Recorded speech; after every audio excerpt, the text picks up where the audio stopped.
Well, hello there, and welcome to Life Lessons with Larry. Let's talk for a minute about helping your child deal with a bully. They say 25 to 35% of children from age 12 to 18 report being bullied at some point. And I know for a fact that bullying starts way before the age of 12. And that's a lot of kids that are being picked on and bullied. If your child happens to be one of them, it can really be quite concerning as a parent. Not only does it make a child's experience at school miserable, bullying is also a cause of a lot of issues like eating disorders, drug abuse, and even sadly, suicides.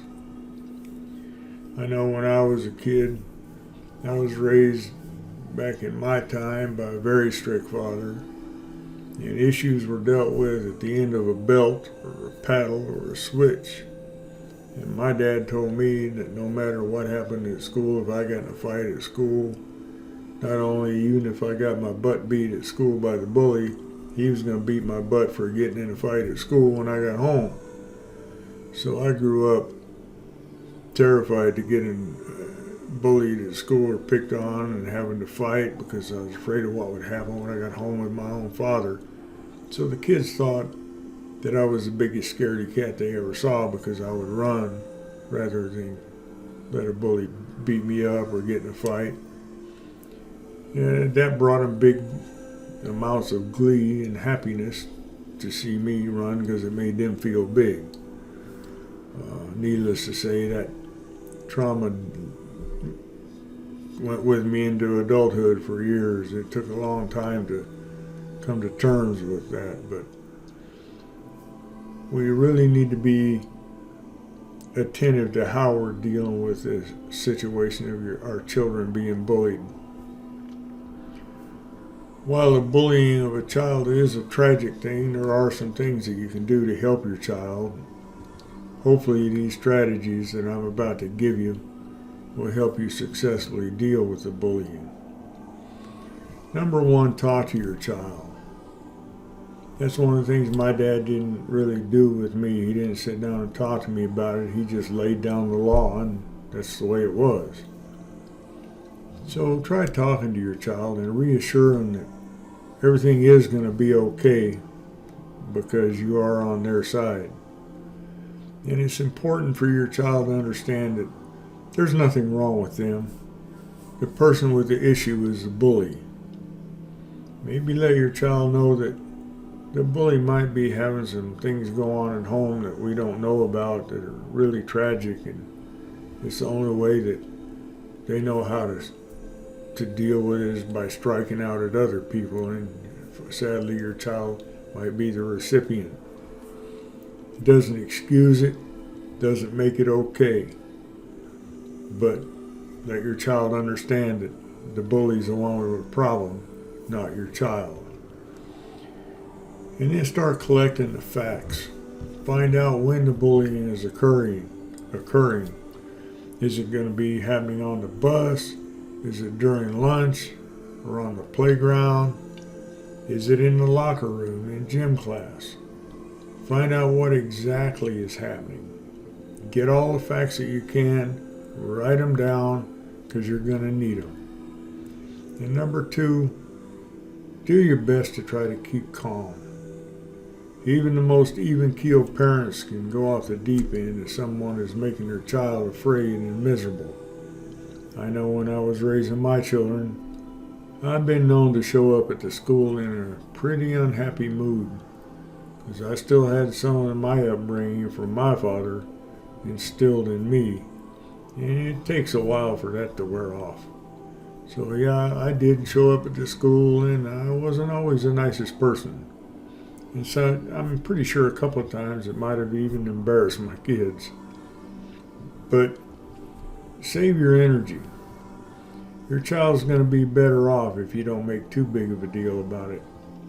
You certainly want your child to know that you care, but overreacting can actually create even more drama. So number three, Speak with a principal. Talk to the principal at your child's school. Most principals you're going to find are sensitive to bullying issues at their school. And if it's possible, make an appointment to go in and see them in person rather than just sending an email or making a phone call. Because the more serious that you come across to the principal, the more likely they are to take action. Number 4, consider speaking with the bully's parents. There are a lot of parents out there that actually might be kind of shocked to hear that their kid is being a bully at school. They may not even have a clue. And they might really be shook up about it. But then there are other parents that just don't care. They might even become hostile with you. It shouldn't be too hard to track down a bully's parents and make a phone call. Be pleasant at first and courteous, and see what kind of response you get from them. And then you'll know more about what direction you want to take. Number 5, talk to your child's friends. Your child's friends can be a big help to you. Number 1, you can gain more information about what's going on. Number 2, they might even be able to provide a buffer between your child and the bully. I found that most bullies, they prefer to target kids that are by themselves, that don't have friends to stick up for them or to stand beside them and with them. And number 6, if the principal's not taking you serious and you're not getting the results you think you should be getting, reach out to the superintendent. There's no rule anywhere that says you can't pick up the phone and call the district superintendent. It's time to reach out to the boss if the principal's not doing their job. In fact, you might want to let the principal know that that's going to be your next step if they don't perform their duty. Nobody wants to see somebody complaining to their boss, so you might be surprised at the amount of action you get to see. And superintendents, they don't want to be bothered by this kind of thing. So they'll almost certainly put an end to it quickly if you bring the matter to their attention.